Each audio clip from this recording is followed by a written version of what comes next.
Good morning, everyone.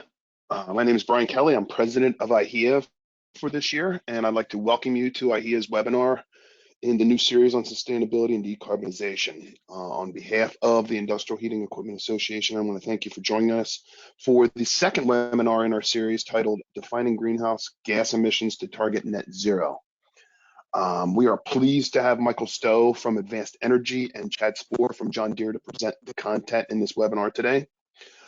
Before we get started, we'll remind you that everyone is on mute. So if you have any questions along the way during the webinar, please type them in the questions panel, and the speakers or myself, we'll address those questions at the end of the webinar. This webinar will be recorded today and available in the sustainability area of IHEA's website in the next few days. All of you will receive a brief survey after the webinar. Please take a few moments to reply to this. We really appreciate your feedback as we continue in IHEA for this critical initiative for the industrial heat processing industry. Now I'd like to introduce the presenters for today's webinar. Michael Stowe is a past president of IHEA and is a senior energy engineer with Advanced Energy in Raleigh, North Carolina. He specializes in industrial process energy efficiency and strategic energy management. He has over 30 years of experience working in manufacturing plants and implementing strategic industrial energy management. Michael has extensive experience with many industrial processes in all types of plant facility support systems. We're also happy to have Chad Spoor with us today. Chad has been providing materials engineering support and solutions within John Deere for over 25 years. His experience and knowledge include both ferrous and non-ferrous metals, heat treatment processes, failure analysis, and material selection for product design. Chad is currently an engineering manager within John Deere's Enterprise Materials Engineering Group. And with that, I want to thank both of you for being here and guiding us through this webinar. And Michael, please take it away. Thank you, Brian, and thank you, Chad, for being here. Good morning, everyone. We'll go ahead and get started. Again, we're going to talk about greenhouse gases, about like what is that, what are they, what's the big deal, and then we'll continue to see how to kind of target those and work on reducing the footprint or the emissions associated with those. So again, we're going to focus on greenhouse gases, the sources, the different scopes. There's several scopes, but 1, 2, and 3 are the typical ones you hear about. You know, what are they? Where do they come from? What are the sources? How can we target the scopes and prioritize, to reduce those? And then we're fortunate to have Chad, who has done a lot of this in the real world at his company with John Deere, to kind of look at some of their stories associated with actually implementing some of these things related to greenhouse gases. First, just a little bit of background on energy. It takes a lot of energy to make stuff. And we're an industrial heating equipment association, and a lot of the people on the call hopefully are industrial manufacturers. And I've been in hundreds of manufacturing plants, and I can't remember one where there wasn't some type of heating process of some kind. And there's a lot of energy associated with that heating process. This is called a Sandhi diagram. It looks like a bowl of spaghetti, but it's very enlightening or illuminating about how the real world is right now. This is from 2021. It's fairly recent data. And this is the United States energy consumption. And basically on the left-hand side, you have where does energy come from? And on the right-hand side, moving to the right, it's where is it consumed? Where does it go? And 97.3 quadrillion BTUs. That's a lot of energy. Quadrillion is 15 zeros. So you got million, billion, trillion, quadrillion. That's more energy than the US government spends in dollars. So that's some significant numbers. So you can see on the left-hand side, you've got your electrical generating, which is, there's a little bit of solar, nuclear, hydro, and you can kind of see the proportions. The size of the line is proportional to the amount. And again, coal and natural gas. If you look up here, a lot of electricity is still generated with coal and natural gas, which are carbon producing sources in combustion. A little bit is produced with solar, but in the big scheme of things, it's still a lot of fossil fuel. Natural gas is everywhere, a lot in residential heating, commercial building heating, industrial processes, which I'm sure you all are aware of. And it's interesting to me how much electricity, how small electricity actually is over here in the residential, commercial, and industrial. And if you really look, you know, we talk about electric vehicles all the time, and you hear a lot of news about electric vehicles, but in reality, as of 2021, this is the tiny little bitty yellow line of electric in vehicle or in transportation. So there's a long way to go if we're going to electrify transportation. There's a huge amount of petroleum still in transportation. And then a couple other things to consider is all of the energy that's generated over here of these 97.3 quadrillion BTUs, 65.4 or roughly 65% is rejected. It's making the world hot. You're rejecting heat from electric generation. You're rejecting heat. Most of this is rejected heat, inefficiencies, and so forth. Roughly 30 to 35% of all this energy that we generate and consume goes to useful functions. That just blows my mind. So there's a lot of room for improvement. Commercial and industrial, we're really focused on this industrial block of about 26 million quadrillion BTUs. It's roughly about 25% is consumed by the industrial. And you can see industrial is very heavy on carbon producing processes. There's a little bit of coal, a lot of natural gas, and a lot of petroleum in industrial processes. So there's huge room for improvement of carbon and greenhouse gas footprints. So what our goal is today is to talk about these greenhouse gases and how we can reduce, help you understand how you can reduce your carbon footprint. Just a little background on a couple things with energy as well. One of the first things to do if you're going to consider reducing your carbon footprint is to look at your energy efficiency. Look at how you're operating. You know, basically, I love this little diagram. You know, this box here, this could be a manufacturing plant, this could be one oven, this could be one process line. But you know, you've bought that, you pay for this energy. You pay your gas bill, you pay your electric bill, your liquid propane, diesel fuel. You buy that energy. Once you've bought it, you take it through your system, and how you use it is really up to how your system operates. You know, if you have lots of losses, I mean, this could be half your energy could be lost. The efficiency is how much of this actually adds value to your product. That you want this proportion, the efficiency, this over this, to be 90, 95%. You know, in reality, you cannot get to 100%. You can't violate thermodynamics or physics. You just can't get to 100%. But there are tremendous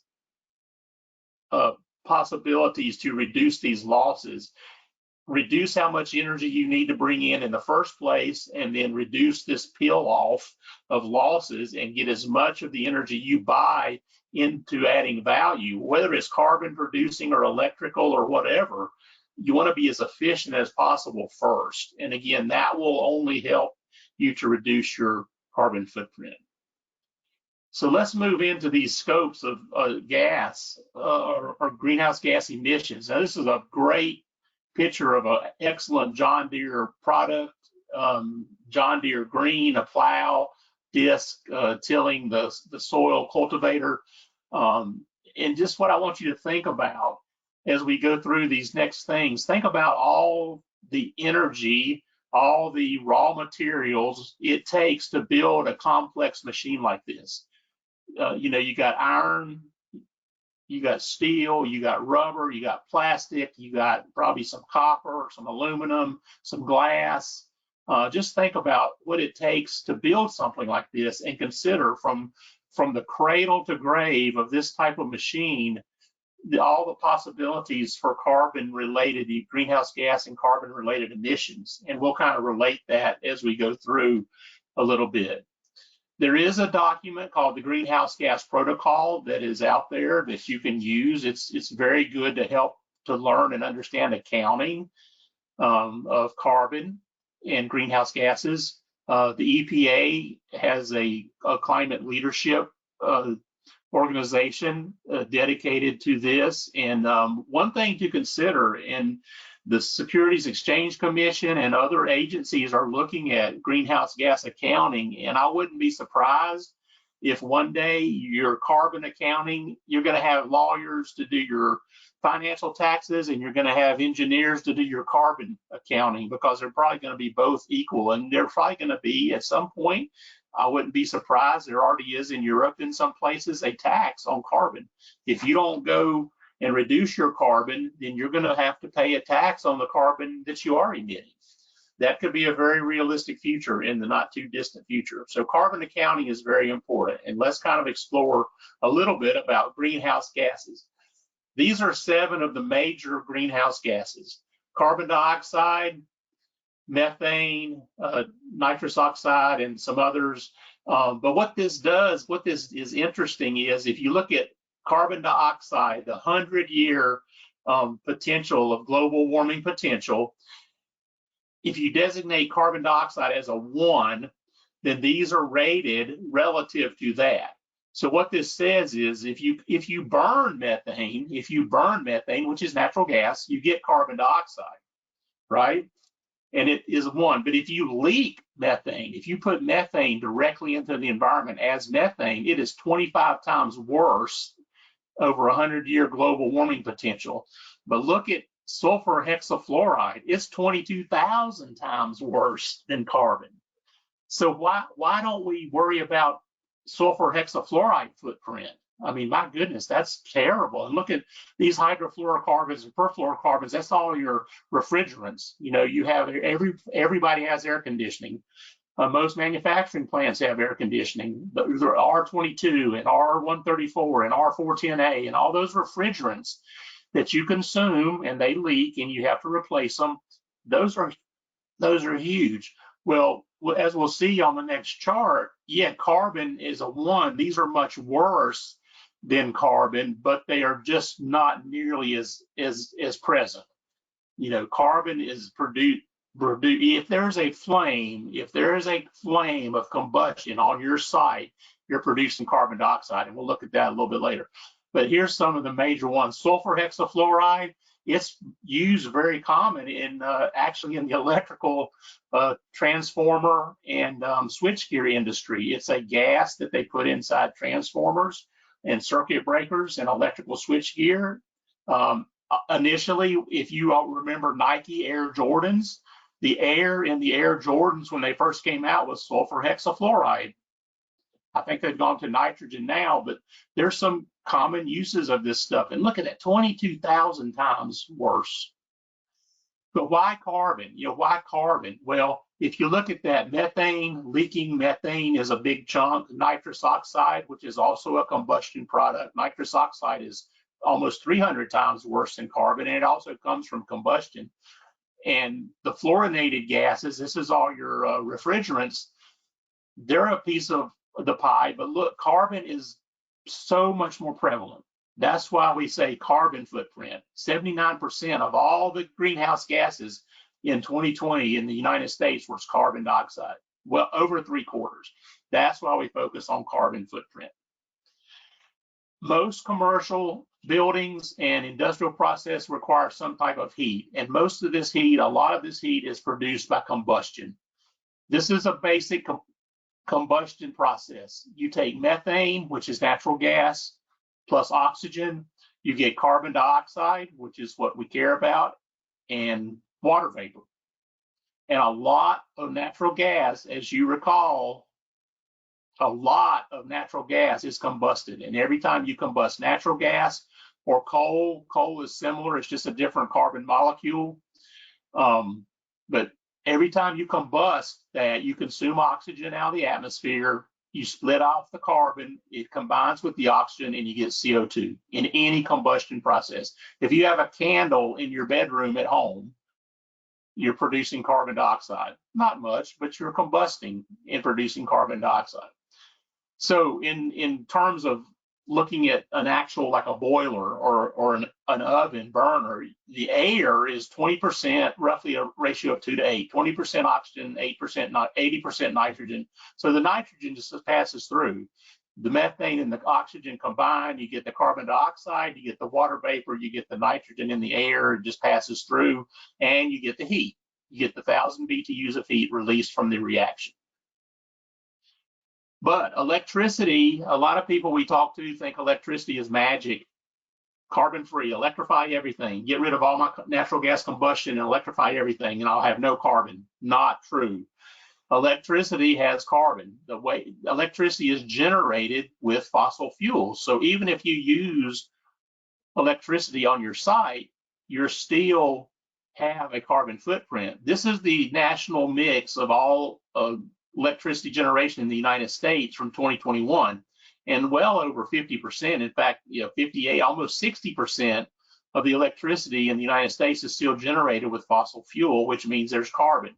So even if you were to electrify a process and remove a natural gas burner from your site, you're basically moving the carbon upstream, and we'll see that's a scope 2 emission.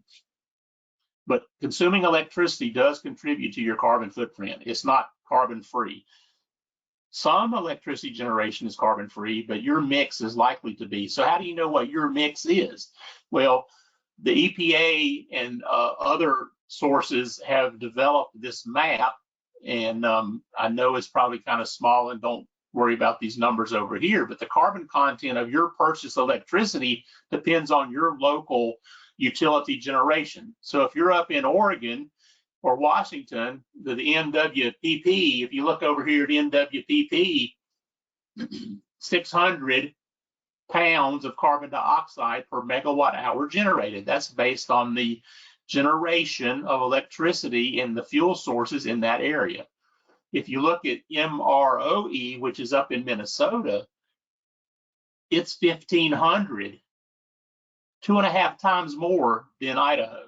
If you're here generating electricity and buying electricity, that's more dirty, carbon-filled electricity. Over here, it's more clean, less carbon electricity. So, but depending on where you are would depend on what your carbon content of your electricity is. But just remember, just because you electrify a process, which is not a bad idea, it doesn't eliminate carbon. It could very well reduce it, but it depends on where you are located.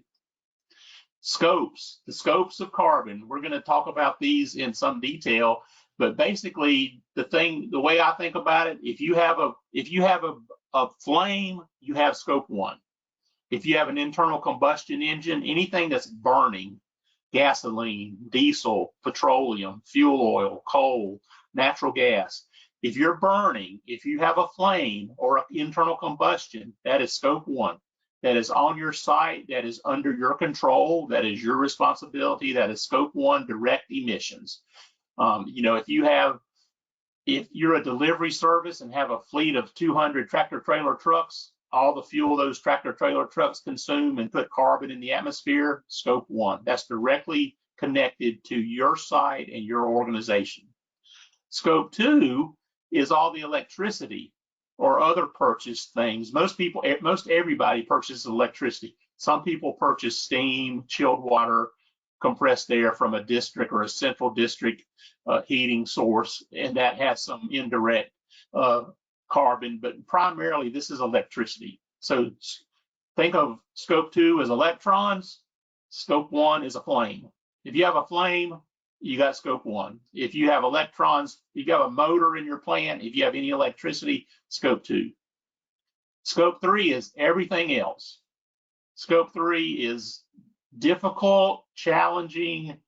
Typically, scope 3 is bigger than scope 1 and 2 put together. This is everything in your chain of supply and delivery that it takes to make your product at your site. So this could go all the way back to the iron mine, where the iron is mined, smelted, made into ingots, sent to a rolling mill, made into bars. The bars come into your plant and you make something with the bar. But for scope 3, you're responsible for all the carbon it took to get that bar to your plant. It's everything else. It's all the transportation to deliver that bar to your plant. It's commuting, it's traveling, it's everything else. And it's a lot. And we'll look at some of that in detail. So to define these, scope 1 is direct emissions from sources that are owned or controlled by you, on-site fossil fuel or on-site transportation fuel. It can be stationary or mobile, but it's controlled by you. It's on your site. It's directly an emission from basically a combustion source. Scope 2 is indirect. It's typically electricity, but it could be other purchased items, heat or steam that you purchase from a utility. But Scope 2 is typically the purchased electricity, and it depends on that map we saw where you are geographically.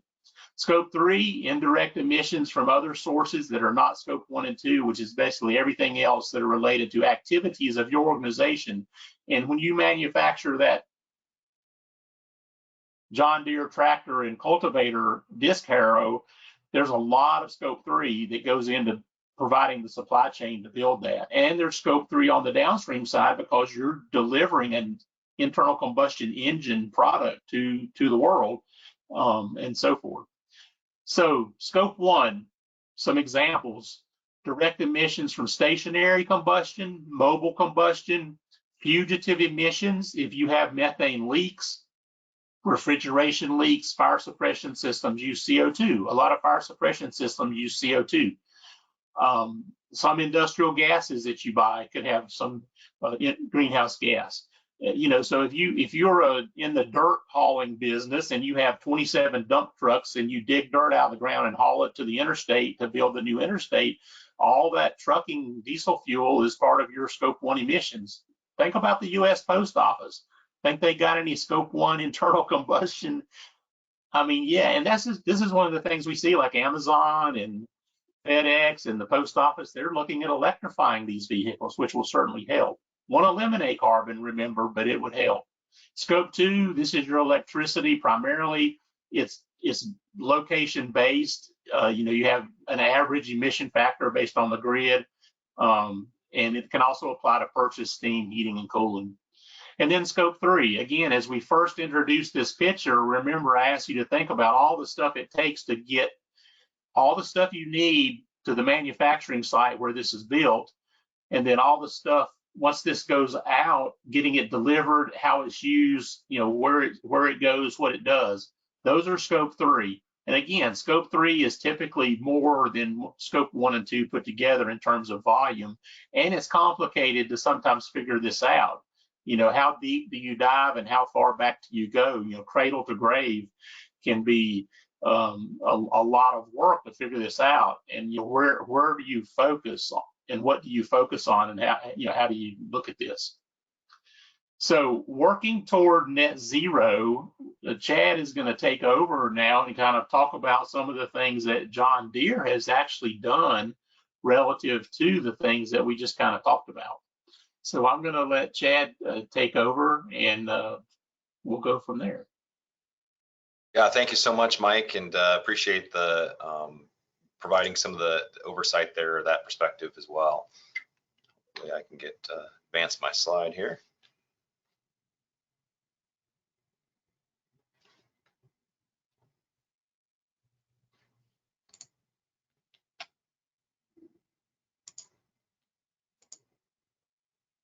Just a second here.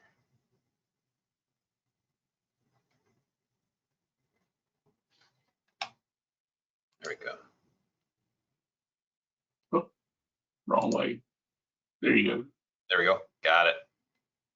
Great. So the information I'm presenting today is all really detailed within our sustainable report we do annually. So a lot of information that you'll see and hear about that I'll talk through, you can actually get more details on all of that through our website and provide that information to you. But want to start out, so John Deere about 1.5 years ago published and advertised our LEAP ambitions. And one of the things I wanted to really point out through this is that John Deere kind of combined, many companies have sustainability requirements or goals that they might have. But one thing that John Deere did to me that's slightly unique is that we really combined both our economic kind of business goals and our sustainability goals together into one. And you'll see in that too, there's opportunities to be able to do that in a way that benefits and provides value both to ourselves, to our customers, and to the rest of the world through that type of approach. And really, we're doing that through primarily through advanced technologies, one of the kind of key ways to be able to do that effectively. So in that, John Deere provided a pretty detailed approach to what we're doing and how we're kind of addressing and improving our both our economic and our sustainability goals and outcomes as well. This is a pretty busy slide, but I wanted to kind of point out 3 things here. If you look down the bottom third of this slide, and particularly look here at first the enhanced ag customer outcomes, and all of our goals here to point out too is there's some things by 2026, kind of our midterm goals, and then the rest of it really is that final goal by 2030. So you know, there's some time there, but not a lot of time to hit some of those impactful goals that we have. But the first one to point out here is a reduction of 15% of our customers' carbon emissions. So that's something to point out there and understand our ability for us to help our customers reduce their emissions as well. So that's one thing we'll touch on here. The second one is here in this product circularity. Although you don't see a direct carbon emissions reduction, one thing to note, much of which Mike was talking about, those productions and those goods and services that we purchase and that scope 3 are really driven by the ability to make those. So the more recyclable content that we can use, the more even sustainable materials that it can be utilized within our products, there's a reduction in that carbon emissions in those kind of scope 3 emissions there on the you know, on the upstream side of things.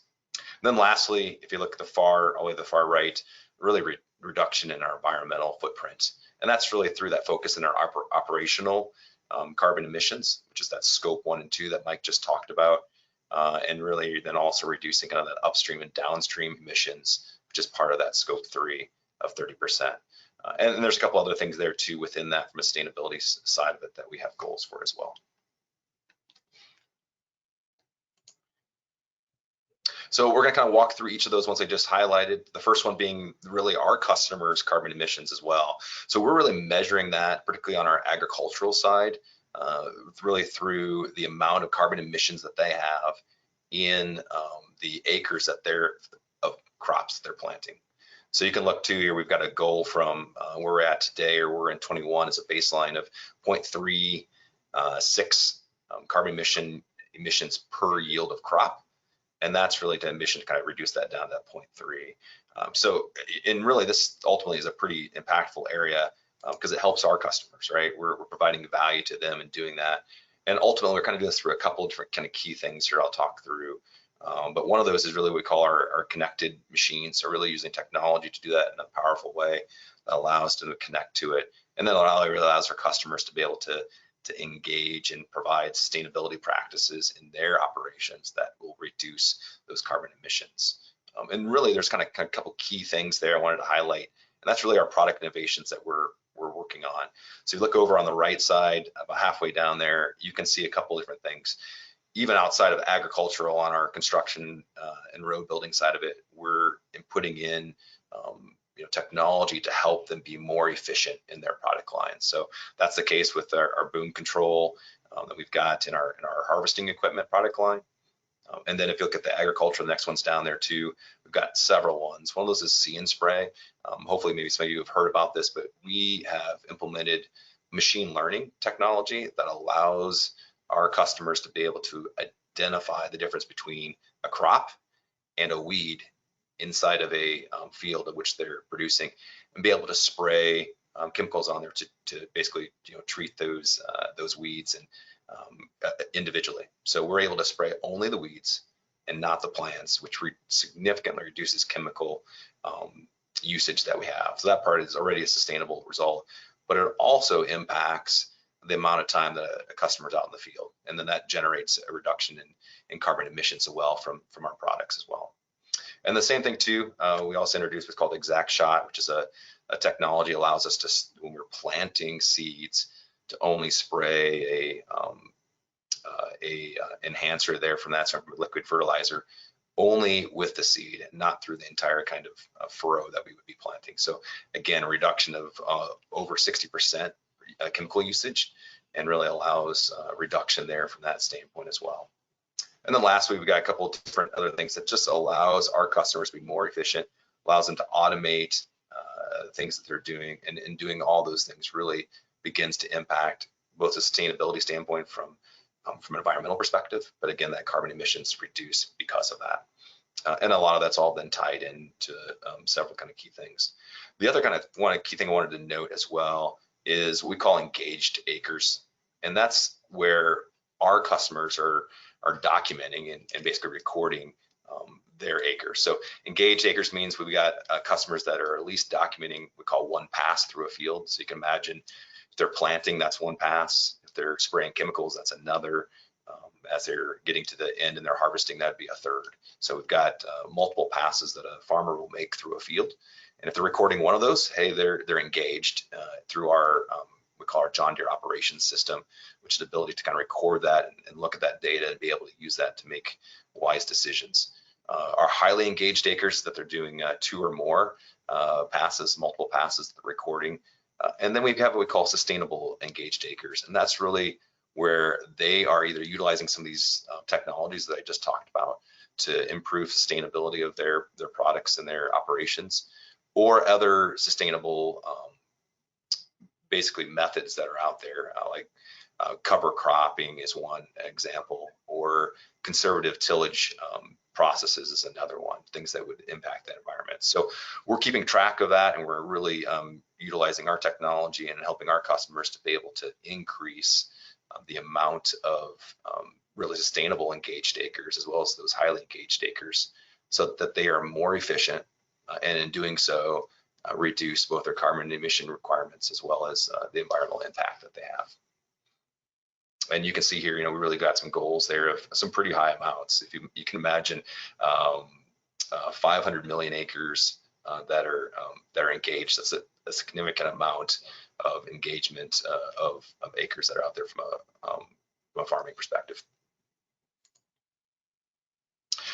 And then the other side really now we look at too is really our product emissions reduction. So Mike talked about scope 3, and that's kind of both the upstream and downstream side of it. And I really want to point out here in those categories they point out, the lion's share of our emissions come from our category 11. In fact, of all of our emissions that we're kind of responsible for both scope 1 through 3, this represents our category 3, which is our emissions of our products, our lifetime emissions from our products that we sell, is approximately 91% of the total emissions that we're looking at trying to manage and maintain. So you can see this is really where the effort goes into. That's the most significant, and at over 100 million metric tons of carbon emissions, that's a pretty significant one that we're trying to reduce down by 30%, and has a big impact on it. So we're doing that with a couple different ways to be able to really reduce that and have that impact, and really want to kind of walk through a couple of those. First off, as you see in a lot of the other industries too, part of that's to go to electrification, right? From that perspective, if we can use electrified components or even hybrids in some cases, that reduces that carbon emissions. As you kind of saw even from that first chart that Mike had, the impact from electrification versus petroleum-based emissions is much different. It's a significant reduction. So that's part of that. Part is to really reduce that expected within it. The other thing too is we are also evaluating alternative fuels. So as we look at that too, whether it's instead of just diesel, which is the majority of what our products use, but looking at whether that's ethanol or methanol or other alternative fuels. We're doing a lot of research and impact in that to try to identify potential areas that we can use, other ones that have a reduction in the carbon emissions that come from our products. And then lastly too, as I mentioned too, we're really looking at focused on that recyclability of our products. And if we, from a product circularity perspective, if we can reduce some of those key things as well, that has a pretty big impact on it. And I can talk through that a little more here in a second. And so from that lifetime product side of it, really we're focused on kind of 3 key areas there. One is 65 reduction in our sustainable product content. And really that's kind of for John Deere is really kind of a great almost dual thing that impacts our customers. So you can imagine, particularly in sustainability products like in our polymers, to be able to use, for example, soybean oil as a part of our resin for our polymers. That actually impacts our customers, that then impacts us and has a nice circularity to it. That's pretty impactful. So that reduction in use of those sustainable materials is a pretty important one that impacts that. And then the next one's, recyclable content within it. We're at a little bit of advantage. We have quite a bit of metal and steel, which is a pretty highly recyclable content already. But the opportunity to continue to focus on areas that we can continue to increase that. We're right around 90% now, and trying to continue to drive that to 95% so that we can have that in there, and that'll help reduce that carbon emissions, because now you're not producing virgin material, you're using recyclable content, and that helps reduce those. And then lastly, the other side really is what we call remanufacturing, and that's really just trying to extend the life of products that we have. So in the case of, like, let's say a transmission or an engine, rebuilding those, reservicing those, and providing those and putting those back into operation, extending that life significantly increases, reduces that carbon emissions of the overall manufacturing processes as well. And you can see here, we're talking about, an improvement there from towards our LEAP emissions from a growth of our remanufacturing processes.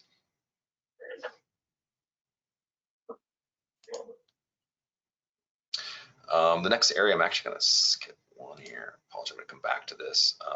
Our next area is our operational sustainability.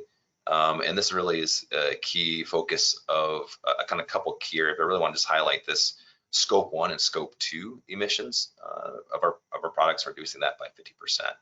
And so we're really trying to focus on that area and how we do that effectively. That's only, if you look at overall of our scopes, we're talking about only 2% of our overall carbon emissions that we're reporting or responsible for. But at the same time, too, it's one that each of us can have an impact on. And really kind of maybe the focus of IHEA and some of those areas, too, is that direct emissions from our areas and or the things that we're impacting from that perspective. So pretty important area to focus on, and really an easy one in some cases to do and begin to see reductions within it. And I'll go into a little more detail here of kind of how we're doing that. So a couple kind of key things as well is within that 50% reduction, we're looking at, we've done a couple kind of key things, and really it's about efficiency. And, a lot of these webinars you're seeing already that IHEA is doing is pointing out how to gain those efficiencies, right? And where to look at that within the industrial heating side of things. And that's some of the places that we have already begun to look and continue to focus on to help improve that. Example, that's within one of our facilities in France. Really the reduction there in some of the usage of fuels that we use for our test sides of it. So you can imagine we're testing engines and other things to be able to reduce that consumption, allows us to reduce that. And then another focus within our paint processes. This is one that does use industrial heating side of it, and really reducing and making that more efficient, and reducing the amount of gas consumption that we have enables us to do that. And then the other kind of real focus area, and you think about that from what Mike talked about with that scope 2, which is that purchased power side of it. That's an area we're really focused on. We've been able to achieve significant kind of reduction there by really securing the majority of 50% of our global renewable electricity through wind and solar. So by doing that, we're able to reduce that significantly. And one of those really big ones is through a wind project that we have here in the U.S. of about 20% of our electricity is basically being powered by wind. And so that helps to reduce that and gives that reduction in that scope 2 carbon emissions.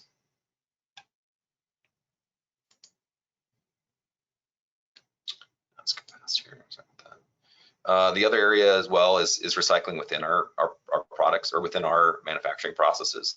And that's really another big one. That's one we've been doing for quite a few years. You can see, even since 2012, we've really had a pretty high impact on that and trying to do that. But again, each one of those has an impact on the carbon emissions that are kind of generated. And if we can reduce waste, then that helps us from a perspective from there. So just quite a few different kind of highlights of some key projects that we've focused on throughout this past year and last couple of years. And really that's some some opportunities within the manufacturing process to do that effectively. And these really are ones that, probably each of you in your industries are also in your companies are looking at, is how do we make, provide reduction in waste and efficiency improvements. And these just highlight a few of those within John Deere. One other thing I wanted to kind of maybe point out, it's really not related to carbon emissions, but also you think about sustainability in a broader sense than just carbon emissions, is water as well. And so we do have LEAP ambitions really to reduce our freshwater consumptions, particularly in areas where we have water stressed areas that we're manufacturing in. So those kind of key areas where that's at. Mexico, India, and China are kind of the three key areas there where we have some water scarce or water stressed locations. And so we're trying to continue to reduce the amount of water consumption that we have within those. Part of that's recycling that water and ways to do that effectively, as well as just more efficiency within our products or our processes that allows us to reduce that.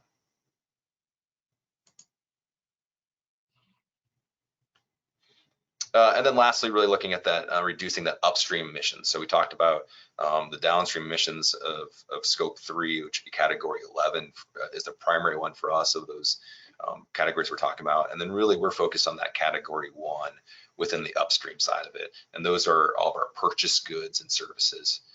And you can see there that makes up roughly about 7%. So if you look at our scope 1 and our scope 11 emissions total, that makes up 98% of our total emissions that John Deere is reporting and trying to reduce from that perspective. So this kind of has that other target there of about that 7% and really looking at reducing that by 30% from that perspective.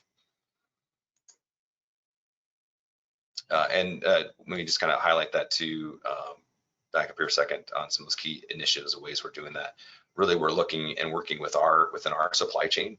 So one of the biggest ways we're doing that and trying to identify opportunities within those areas. That's in a lot of cases, a lot of the industries that you may represent, whether it's the production of products, everything from heat treatment in some cases, and actually Mike mentioned the production of raw materials, and really trying to help to reduce those by partnering with a lot of our supply base and identifying opportunities to reduce that. So kind of an overall perspective, just kind of maybe a summary of everything you see there and the progress that John Deere is working towards is kind of summarized in each of those kind of key areas. And really you can see that both from a focus within our products and really impactful side of that from sustainability there.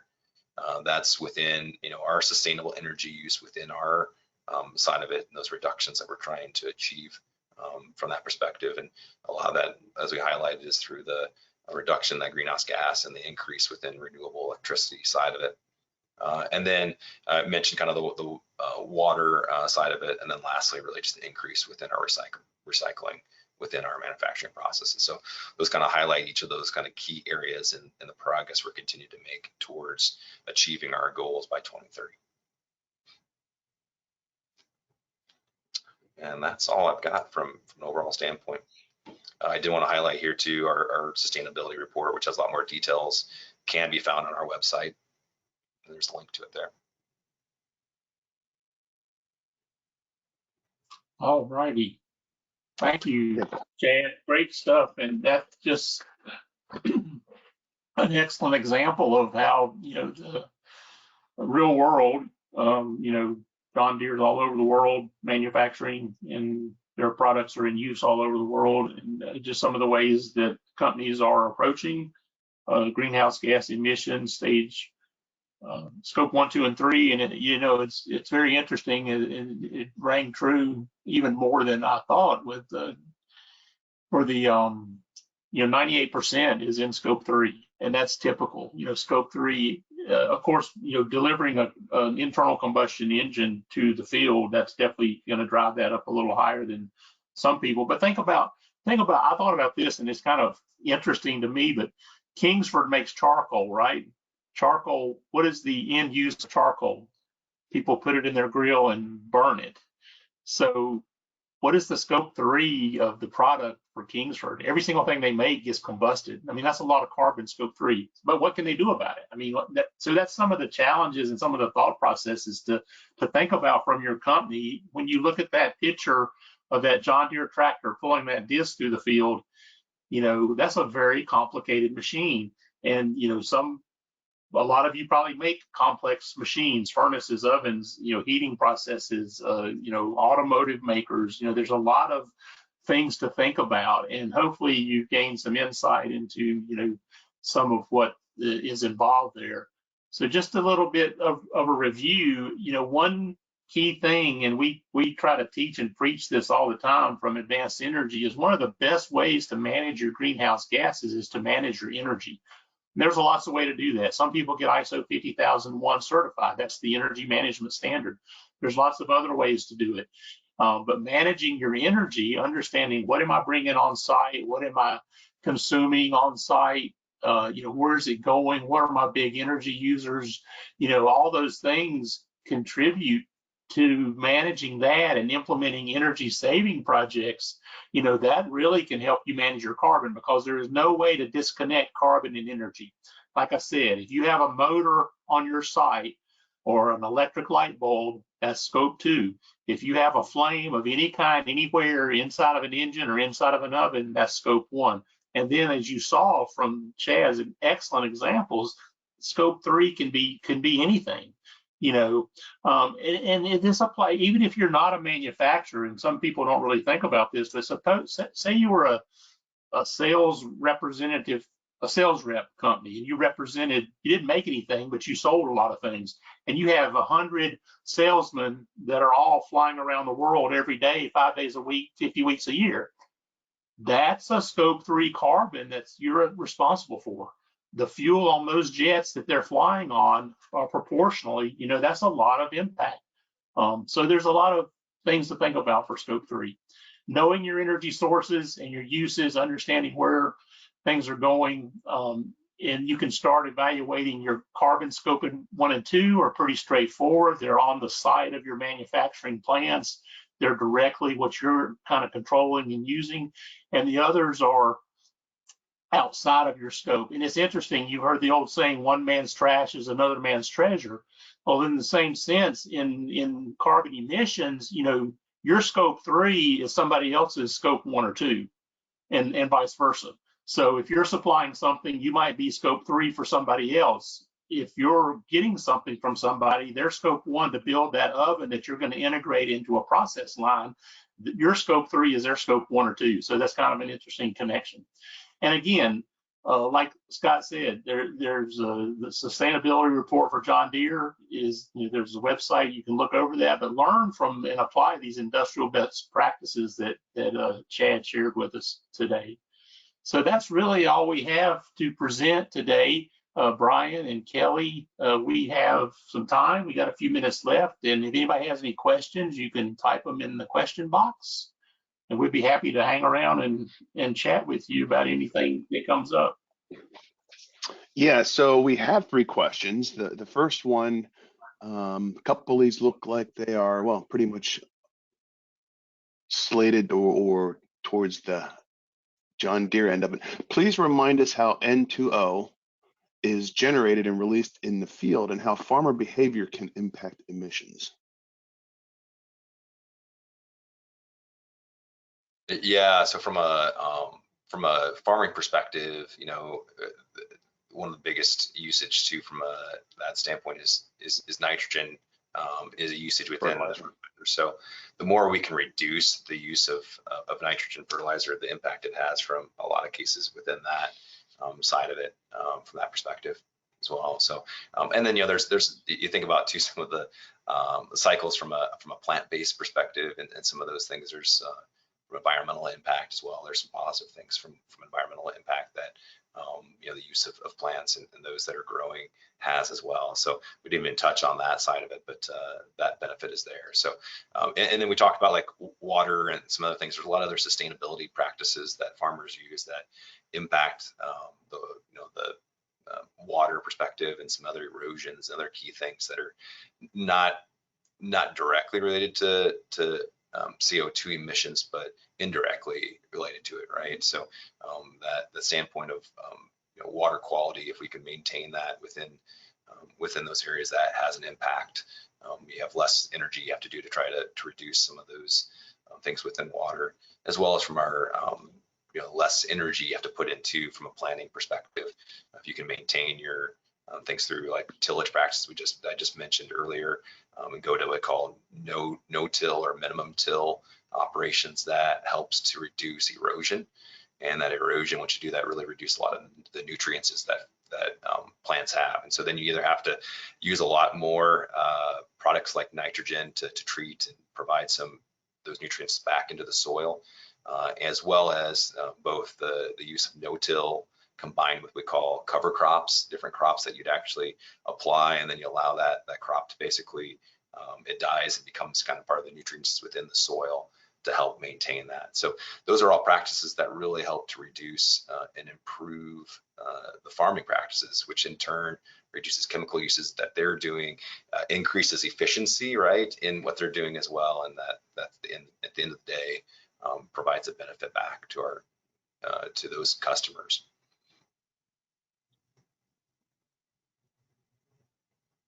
Yeah, so thank you. And kind of not totally related, is like, do you make any liquid ammonia fertilizer application equipment, and how does that liquid ammonia impact CO2 emissions?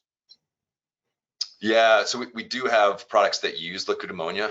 From that standpoint, so we have a lot we call, which would be a ammonia knife that would be an applicator for that nitrogen, and that goes into the ground. But you're for the most part, as you're capturing that within, you have not as much release from that perspective except into the ground itself. So there's not necessarily an airborne release from that perspective, but that ammonia generation does go into the ground and put it there. So again, those best practices we just talked about, if you can increase that efficiency, then that's not impacting as much from that perspective. But well, yeah, and I mean, liquid ammonia is touted as a possible sustainable fuel, right? Because it's nitrogen and hydrogen, there's no carbon. So at least from the ammonia itself, you are not impacting the CO2, maybe application. Yeah, now the interesting thing, Brian, is that we've talked about ammonia as it's a opportunity for a fuel, or an opportunity for a source. The only challenge with that is, at least from a customer or farming customer side of it, as you increase the usage of that, the cost increase of ammonia would go up, right, potentially, and so that might impact our customers from that perspective. So that's an interesting kind of dichotomy where you're looking at where the use of one thing for one application potentially impacts it. Just like, hey, the increased use of like ethanol, for example, is a positive thing, because it means the potentially the driver for more crop to go into that. It also then impacts other things too. So it's in all these cases, right, there's always kind of a chain reaction in some cases that we change what we do and how we do it. There's impacts that have, and some of the other usages of some of that same kind of products or chemicals.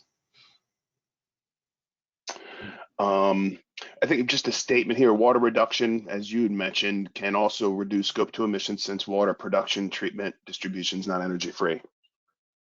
Yeah, that's a great point.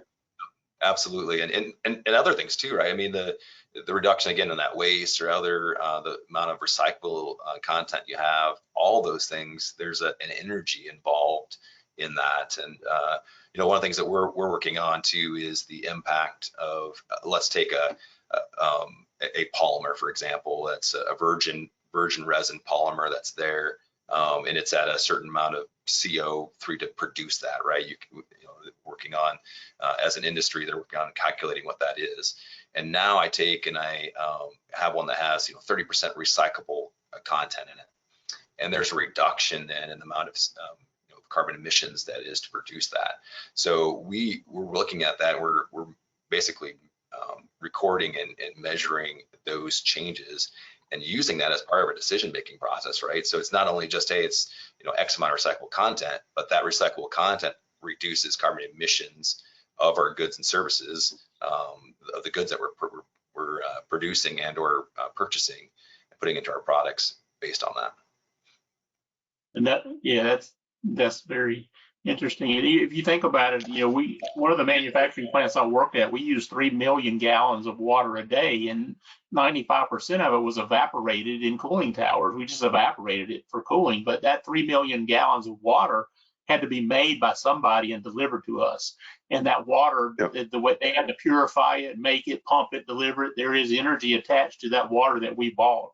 Additionally, just talking about recycling, we work with one company specifically here in North Carolina that has aluminum is 100% their raw material. They make aluminum foils, and they start with solid aluminum, but they have a corporate goal to get to 100% recycled aluminum for raw material, because if they buy ingot that comes from the bauxite mine to the smelter through to an ingot, it is 7 times more carbon in that aluminum ingot than there is in recycled aluminum that's already been processed, and you're just reprocessing it.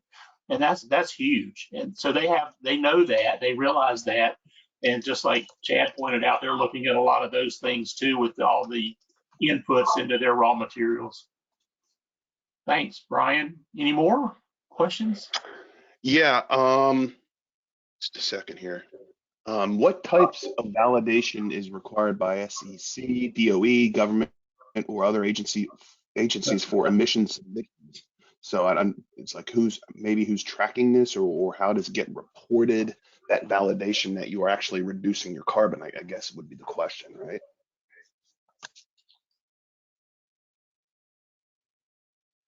Yeah, I can answer that from a John Deere perspective. So one of the things that we've done from a voluntary perspective, there's what's called the science-based targets. And so we have, there's a website for that, and an organization that's tracking that. So companies can go out there and voluntarily place in those targets, and those goals that you saw that I just shared with farmers are all within that. And so we report that within that scope of things. The other thing too, if you go out to our sustainability report, you'll see at the end, there's literally, I'd say it's something close to like 15 different reports that we generate that are going out to, Mike mentioned even the SEC, the exchange has got reporting for that. There's multiple other kind of areas too, not just a global company. There's a lot more from the overall different entities, but there's a large amount of reporting that we're doing to do that. And now a company like ours is fairly large to be able to do that pretty effectively. And naturally, we do have some people dedicated, right, to ensure that we are tracking, reporting that in an effective way. But yeah, it's a pretty significant part of that to be able to report some of that. And as continued, some of these are voluntary now, but as things and regulations continue to increase, more and more of that naturally will be a requirement that will be required for companies, and it will depend naturally on the kind of company they are and what they're doing, of what level of that they'll be required. Mm-hmm. That's a great point. We kind of keep our eye on the SEC, the Securities and Exchange Commission for publicly traded stock. They have been working on some criteria for if you want to say or advertise or publicly release statements that say buy John Deere or buy whoever stock, we're green, we're a green company. There's some teeth that are going to be in that the SEC is going to say, if you want to say you're a green company, which is great for John Deere, they're green anyway, good old John Deere green. But if you want to say that to advertise to your investors, there's certain things you have to do. They haven't issued that officially as any type of regulatory item. But the other good point that Chad made is a lot of people, especially we see a lot of organizations with European headquarters, especially really going down the path voluntarily now, but they see on the horizon that what is voluntary today may be statutory in 2030. And people are trying to get ahead of that curve and be prepared. And it's the right thing to do. Additionally, a lot of people are doing it because it's the right thing to be doing. And you'll have your early adopters. John Deere is obviously well down the road. You'll have your people that'll do it when it becomes statutory, and then you'll have the people that you'll have to drag yelling and screaming into doing it. And different companies are taking different approaches. Great question. Great question. Yeah, and a follow up to that, I think, and you might have covered this, is like who validates those reports, right? So he is curious on how that people can prevent skewing of the numbers. Hmm. That's a good right? question. And right now we work with DOE, we work with some Yep. government agencies. We kind of track what the SEC is doing, and that is somewhat, I would say, unclear, undetermined. I mean, Yep. does anybody like check all those reports that you have on your sustainability other than John Deere? Does anybody like look over your Yep. shoulder at this point? Yeah, I'm not sure of all who do, but naturally, much like the same kind of approach that's taken from a financial perspective, right? I mean, there's auditing that's done from that perspective to ensure that. So, that's kind of the challenge that's out there, and just like, and I think it'll continue to be just like a financial type of reporting structure would be, is that there'll be auditing that's done, and there is to some extent today as well. To ensure that the things that people are saying are true and valid, right? So, and it's a big challenge. You look at that. We talked about, you saw baselines from John Deere and a lot of it from 2021. I mean, to be honest with you, that takes some pretty good effort to get to that point if we weren't doing that before, right? So, the ability to kind of pull that data together, collect it, and to be able to manage it, it is substantial initially, right? And then the ability to put things in place that allows you to kind of manage and basically monitor those over time is the other kind of aspect. So two big efforts that are there for any company to do is to, one, set that baseline. We talked about that in even a previous webinar of kind of understanding where your carbon emissions are initially to get that baseline, and then to then track that if you've got goals to reduce that, and how to do that in a way that's effective. Well, and the key is, we've talked about this, is having that team, right? This isn't something you can push off and say, okay, well, Joe Smith, you're the plant manager, you take care of all the sustainability stuff. It's way, I mean, here's number 16 thing that you just got added to your schedule, right? So it's a concerted, it's got to be not a directive, but something that the company really wants to do, and they've got to be able to back it with the manpower and that staff to be able to put that together, at least to be able to initially just really figure out your carbon emissions basis, and then how you go forward. And it's just not, say, a heat treater that's doing the heat treating. How do I reduce my carbon? Well, that's less fuel. You can go. That's actually the simple part. Well, you cover scope 2 and scope 3. That's the more intensive part of it, and that's, I think people will start realizing that, and that'll be some of the challenge. But the only other thing, Kelly, you might be able to answer this, is somebody asked if the slides from this presentation are available to the attendees. I know it will, certainly we're recording this, but are we providing the presentation? We will need to obtain permission from our Yep. presenters, and we That's what I will we'll send that along if we do get that. Otherwise, yeah, the recording will be available on the IHEA website, and that is free of course, so you can go through that as much as you'd like. All right. Well, hey, Michael, Chad, thank you very much. This has been great. Great information as always. I love and appreciate your expertise on these subjects. I want to thank everybody else for attending the webinar. Remember to visit IHEA's website, www.ihea.org, and click on the sustainability tab on the menu bar for more information on sustainability and decarbonization. It's being updated regularly. You can also register for the next 2 upcoming webinars in the series, one in July and one in August. And please watch for the link to the survey and take a few moments to give us your feedback on today. And everybody have a great day. And we appreciate you. Thank you all. Brian. Thank you. Thanks, everyone. Bye-bye.